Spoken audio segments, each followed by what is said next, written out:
এই মুহূর্তে অত্যন্ত গুরুত্বপূর্ণ যে খবর আপনাদের জানাবো, ট্যাংরা কাণ্ডে শেষ পর্যন্ত চাপের মুখে খুনের মামলা রুজু করলো পুলিশ। এফআইআর এ ৩০৭ ধারায় মামলা দায়ের হয়েছে। পরিবার এবং আইনজীবীদের চাপের মুখে শেষ পর্যন্ত খুনের চেষ্টার মামলা রুজু করলো পুলিশ। কাল প্রাক্তন তৃণমূল কাউন্সিলর শম্ভুনাথ কাউয়ের অনুগামীকে নৃশংসভাবে খুনের চেষ্টার পরেও কোনো ধরপাকড় শুরু হয়নি, তাই নিয়ে ক্ষোভে ফুঁসছেন স্থানীয়রা। এবং কাল ট্যাংরার পিলখানায় রাহুল রায় নামে এক তৃণমূল কর্মীর 2 পা কেটে তাকে রেল লাইনে ফেলে দেয় দুষ্কৃতীরা, এমনই অভিযোগ রাহুলের পরিবারের। যদিও কোনো খুনের চেষ্টার মামলা রুজু হয়নি এবং শেষ পর্যন্ত চাপের মুখে পড়ে খুনের চেষ্টার মামলা রুজু করলো পুলিশ। বিক্রম দাস আমাদের প্রতিনিধি রয়েছেন এই মুহূর্তে টেলিফোন লাইনে।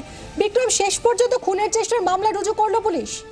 একেবারেই দেখো, গতকাল যখন প্রথমে পুলিশ তদন্ত শুরু করে সেই সময় কিন্তু মাত্র 3টি ধারা দেওয়া হয়েছিল। 326 অর্থাৎ গ্রেভিয়াস আর্ট, কোনো ব্যক্তিকে গুরুতর জখম করা; 341 আইপিসি অর্থাৎ কোনো ব্যক্তিকে জোর করে আটকে রাখা; এবং 34 একাধিক একের বেশি লোক যেখানে রয়েছে, তাদের কমন ইন্টেনশন রয়েছে, তাদের বিরুদ্ধে কিন্তু এই মামলা রুজু করা হয়েছে। কিন্তু কেন খুনের চেষ্টার মামলা রুজু করা হলো না, কেন 307 ধারা দেওয়া হলো না, এই প্রশ্ন কিন্তু উঠতে শুরু করছিল। যেখানে অভিযোগ, যারা অভিযোগকারী তারা কিন্তু বারবার করে অভিযোগ করছে যে যেখানে খুনের চেষ্টা করা হয়েছিল সেক্ষেত্রেও কেন রকম ধারা দেওয়া হচ্ছিল সে নিয়ে প্রশ্ন ওঠায়।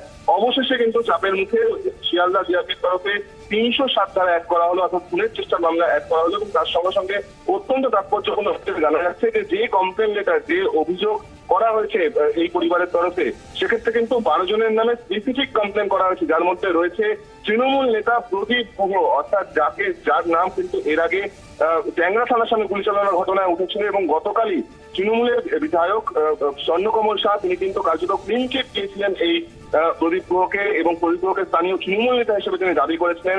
সেই প্রদীপ গুহর নামেই কিন্তু স্পেসিফিক এফআইআর হয়েছে, এবং তার সঙ্গে সঙ্গে এফআইআর এর নাম রয়েছে মনোজ হাজরারও। এই মনোজ হাজরাও কিন্তু স্থানীয় তৃণমূল কর্মী বলেই জানা যাচ্ছে। এবং এর আগেও যখন ট্যাংরা থানার সামনে গুলি চলার ঘটনা ঘটে, বোমাবাজির ঘটনা ঘটে, তখন সেই অভিযোগে কিন্তু এই মনোজ হাজরাও গ্রেফতার হয়েছে। সব মিলিয়ে এই মুহূর্তে উত্তম রানা, প্রদীপ গুহ, মনোজ হাজরা সহ যেই 12 জনের নামে এই অভিযোগ দায়ের হয়েছে তাদের মধ্যে একজনকেও কিন্তু পুলিশ গ্রেফতার করে। পুলিশ সূত্রে খবর যে এই অভিযুক্তদের মধ্যে বেশ কয়েকজন কিন্তু এখনো এলাকায় ফিরে বেড়াচ্ছে, যদিও পুলিশদেরকে কোনো রকম ভাবেই গ্রেফতার করতে পারেনি। বিক্রম, তুমি আমাদের সঙ্গে থাকো, আমরা একবার শুনে নেব ট্যাংরায় আক্রান্ত রাহুল রায় তার এক্সক্লুসিভ বয়ান 24 ঘন্টার হাতে এসেছে, তার বক্তব্য শুনবো। ওদেরকে শায়দ খবর পেয়ে গেছে যে রাহুল ঢুকেছে, কে না কে বলে দিয়েছে আমি জানি না, ঠিক আছে। তারপরে ওরা গেমটা পিছিয়ে নিয়েছে, ঠিক আছে। এবার আমি দেখা করে বেরাচ্ছি, আর ওখান দিয়ে ওরা বাঁশ হকি নিয়ে আমাকে মার পাস পুরো মেরে ফ্র্যাকচার করে দিয়েছে, ঠিক আছে। মাথাতে মেরেছে, মাথা ফেটে গেছে, ঠিক আছে। তারপরে আমার ঠোঁটে পড়ে সব দিকে মেরেছে, পুরো গাছ পা ফাটা দাগ আছে। তারপরে কে একজন গাড়ি নিয়ে এসছে টাটা সুমো, ওতে আমাকে তুলে নিয়ে চলে গেছে, ঠিক আছে। গাড়ির ভিতরে আমার একটুখানি যেমন চলছে হচ্ছিল, তারপরে আমি বেহোশ হয়ে গেছি, ব্লাড এখান দিয়ে বেরোচ্ছে দেখে আমি বেহোশ হয়ে গেছি। তারপরে ওরা কোথায় নিয়ে চলে গেছে, নিয়ে গিয়ে আমার ওখান দিয়ে আমি দেখছি আমার 2টো পা কেটে নিয়েছে, আর আমার কোনো নেই। তখন বাজে 3টে বাজে, 2টো পা কেটে নিয়েছে। ওরা 10 জন ছিল, ঠিক আছে। ওরা 10 জন ছিল, উত্তম ছিল, শ্রীকান্ত ছিল, জয়া ছিল, মুকেশ ছিল, রাজেশ ছিল, দীপক ছিল, আর কেউ 2-3 জন ছিল, আমি নাম বলতে পারছি না। মাথা পুরো ঝিনঝিন গেছি। ওরা এই কজন ছিল, আমাকে তুলে আমার বহুত মার মেরেছে। বিক্রম, বিস্ফোরক বয়ান রাহুল রায় যিনি আক্রান্ত হয়েছেন, এই বয়ান কতটা গুরুত্বপূর্ণ?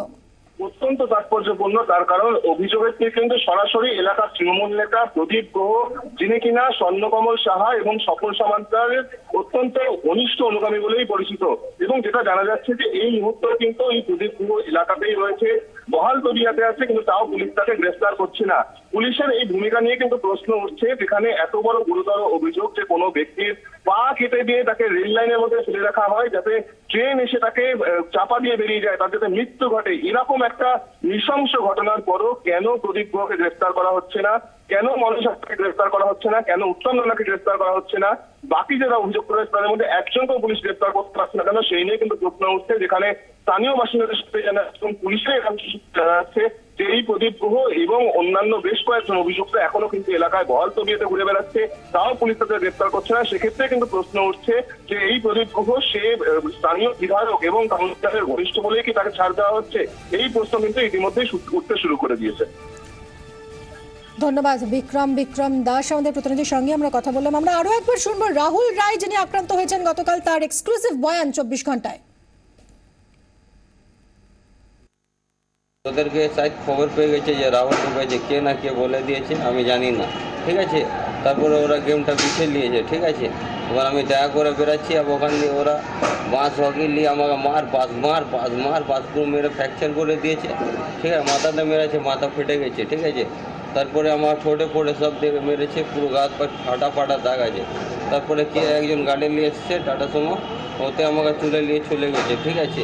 গাড়ির ভিতরে আমার একটুখানি যেমন চুলচে হচ্ছিল, তারপরে আমি বেহোশ হয়ে গেছি, ব্লাড এখান দিয়ে বেরোচ্ছে দেখে আমি বেহোশ হয়ে গেছি। তারপরে ওরা কোথায় নিয়ে চলে গেছে, নিয়ে গিয়ে আমার ওখান দিয়ে আমি দেখছি আমার দুটো পা কেটে নিয়েছে, আর আমার কোনো ইয়ে নেই। তখন বাজে 3টে বাজে, দুটো পা কেটে নিয়েছে। ওরা 10 জন ছিল, ঠিক আছে। ওরা 10 জন ছিল, উত্তম ছিল, শ্রীকান ছিল, জইয়া ছিল, মুকেশ ছিল, রাজেশ ছিল, দীপক ছিল, আর কেউ 2-3 জন ছিল, আমি নাম বলতে পারছি না, মাথা পুরো ঝিনঝিন গেছি। ওরা এই কজন ছিল, আমাকে তুলে আমাকে বহুত মার মেরেছে।